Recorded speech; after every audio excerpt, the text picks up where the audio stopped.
আপুনি ঠিকটো লগাই না ঠিকটো ডাইৰেক্ট লগাই দিয়ক ঠিকটো লগাই দিয়ক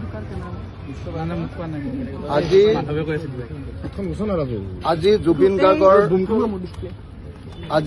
গাৰ্গৰ মৃত্যু 2 মাহ 7 দিন হৈ গ'ল কিন্তু এতিয়ালৈকে অসমৰ মানুহে জানিব পৰা নাই যে জুবিন গাৰ্গৰ মৃত্যু কেনেকৈ হ'বলৈ পালে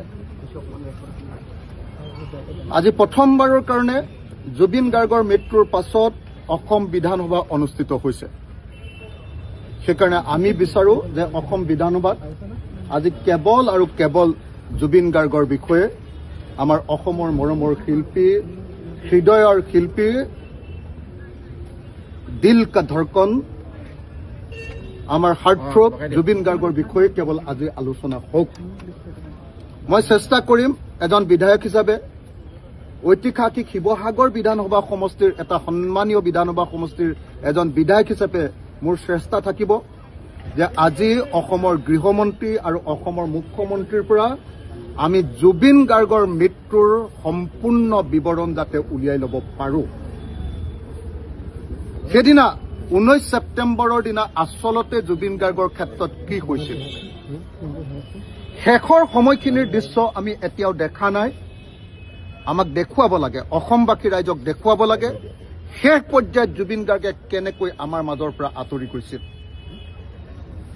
আমাক লাগে যে কাৰ দুখৰ কাৰণে জুবিন গাৰ্গে এনেকৈ মৃত্যুৰ বৰণ কৰিবলগীয়া হৈছিল সেই কথা আজি স্পষ্টকৈ লাগিব মুখ্যমন্ত্ৰীয়ে তালি ভালি কৰি থাকিলে নহ'ব তেওঁ আমাৰ জুবিন গাৰ্গক ন্যায় প্ৰদান কৰাৰ ক্ষেত্ৰত সম্পূৰ্ণৰূপে ব্যৰ্থ হৈছে যি সময়ত আপোনালোকে সকলোৱে জানে যে বাল্টি চোৰক ধৰিবৰ কাৰণে হিমন্ত বিশ্ব শৰ্মাই ৰাতি 1টা বজাত তেওঁৰ বিশ্বস্ততম তেওঁৰ আটাইতকৈ দক্ষ পুলিচ বিষয়াজনক পঠিয়াই দিয়ে আৰু ৰাতি 2টা বজাত এনকাউণ্টাৰ কৰি হত্যা কৰে বাল্টি চোৰক গুলিয়াই হত্যা কৰে সেই সময়ত অসমৰ আটাইতকৈ আপোন শিল্পীজনৰ মৃত্যুৰ কাৰণে জগৰীয়া মানুহবিলাকক ধৰিবৰ কাৰণে আৰু তেওঁলোকৰ তদন্ত কৰিবৰ কাৰণে এতিয়ালৈকে ছিংগাপুৰলৈ CIO চিফ ইনভেষ্টিগেশ্যন অফিচাৰ আৰু আয়োগ নপঠিয়ালে ঘটনা ঘটিছে ছিংগাপুৰত তদন্ত হৈছে দিছপুৰত আপোনালোকে মোক এটা কথা কওকচোন যে পৃথিৱীৰ এনেকুৱা কোনোবা তদন্ত আছে নেকি য'ত প্লেচ অফ অকাৰেন্স য'ত ঘটনাটো ঘটিছে তাত তদন্ত নকৰাকৈ তাৰ কেছ স্কেচ মেপ নঅঁকাকৈ তাৰ এভিডেন্স ননাকৈ তাৰ ডকুমেণ্টছ ননাকৈ কেৱল কাৰোবাৰ মুখৰ ওপৰত ভিত্তি কৰি কাৰোবাৰ পৰা লোৱা সাক্ষ্য ষ্টেটমেণ্টৰ ওপৰত ভিত্তি কৰি ক'ৰবাত তদন্ত কৰা আপোনালোকে দেখিছেনে ক'ৰবাত দেখিছেনে যি সাগৰত গৈ ছিংগাপুৰৰ যি সাগৰত গৈ জুবিন গাৰ্গৰ মৃত্যু ঘটিলে সেই সাগৰৰ এটুপি পানী নোচোৱাকৈ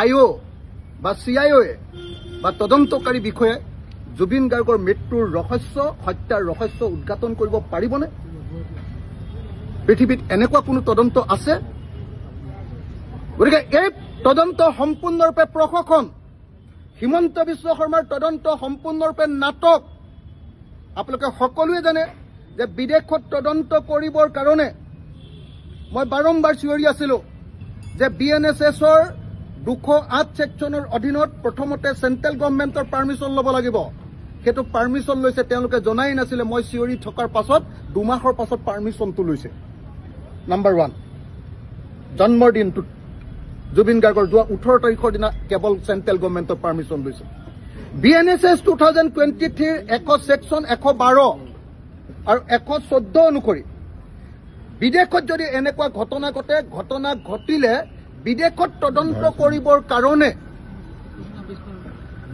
তদন্ত কৰিবৰ কাৰণে যি ব্যৱস্থা আছে সেই ব্যৱস্থা এতিয়ালৈকে প্ৰয়োগ কৰা হোৱা নাই কোৰ্টৰ জৰিয়তে লেটাৰ অফ ৰিকুৱেষ্ট বা লেটাৰ্ছ ৰেগটৰী পঠিয়াব লাগে কোৰ্টৰ জৰিয়তে কোনো হোম ডিপাৰ্টমেণ্টৰ জৰিয়তে নহয় কোৰ্টৰ জৰিয়তে ইয়াৰ পৰা লেটাৰ অফ ৰিকুৱেষ্ট বা লেটাৰ্ছ ৰেগটৰী পঠিয়াব লাগে বিদেশলৈ এতিয়ালৈকে কোনো কোৰ্টৰ পৰা তেনেকুৱা ধৰণৰ লেটাৰ অফ ৰিকুৱেষ্ট পঠিওৱা হোৱা নাই আৰু এনেকৈ গোটেই জুবিন গাৰ্গৰ মৃত্যুৰ তদন্ত সম্পূৰ্ণৰূপে প্ৰশাসনত পৰিণত কৰিছে। এই বিজেপি চৰকাৰৰ দিনত জুবিন গাৰ্গক হত্যা কৰা হ'ল।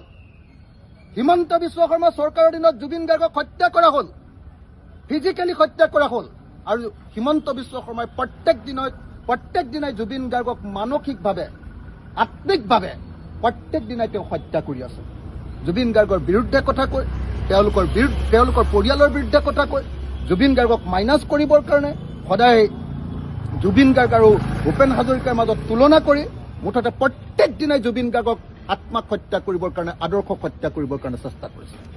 যি জুবিন গাৰ্গে সমাজবাদৰ কথা কৈছিলে, যি জুবিন গাৰ্গে ধৰ্ম নিৰপেক্ষতাৰ কথা কৈছিলে, সেই জুবিন গাৰ্গক কি সুৰ খুৰাই দে গীতৰ পংক্তি আওৰাই তেওঁক জুবিন গাৰ্গক তেওঁ সাম্প্ৰদায়িক বনাবৰ কাৰণে চেষ্টা কৰিছে। প্ৰত্যেক দিনে এনেকৈ কৰিছে। সেইকাৰণে আমি স্পষ্টকৈ এটা কথা ক'ব খোজো যে ছিংগাপুৰত এই মিটিং পাতিছিলে এক্সটাৰ্নেল এফেয়াৰ্ছ মিনিষ্ট্ৰীয়ে, আৰু এক্সটাৰ্নেল এফেয়াৰ্ছ মিনিষ্টাৰ পবিত্ৰ মাৰ্ঘেৰিটাই এই মিটিংখনৰ মূল উদ্যোক্তা আছিলে। পবিত্ৰ মাৰ্ঘেৰিটাক তদন্তৰ আওতালৈ ননাকৈ, তেওঁক গ্ৰেপ্তাৰ নকৰাকৈ কোনো তদন্ত কেতিয়াও সম্পূৰ্ণ হ'ব নোৱাৰে। অসম চৰকাৰলৈ চিঠি পঠিয়াইছিলে, আপোনালোকে সকলোৱে জানে।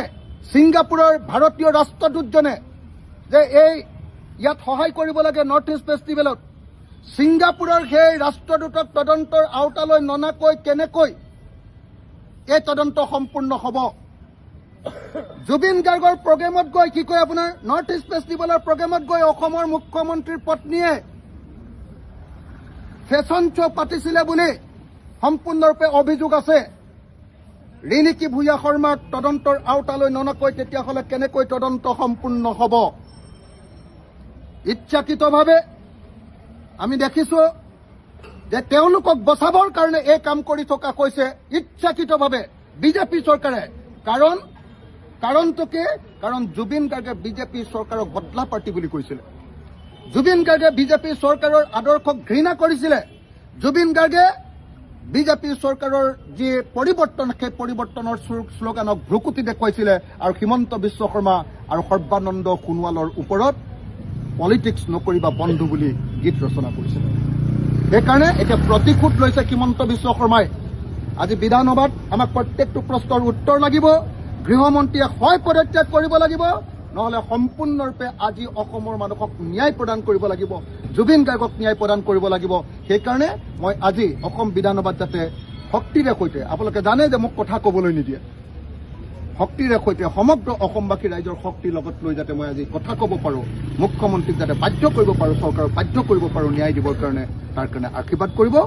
জয় আই অসম, জয় জুবিন দা। জুবিন দাই ন্যায় পাবই লাগিব।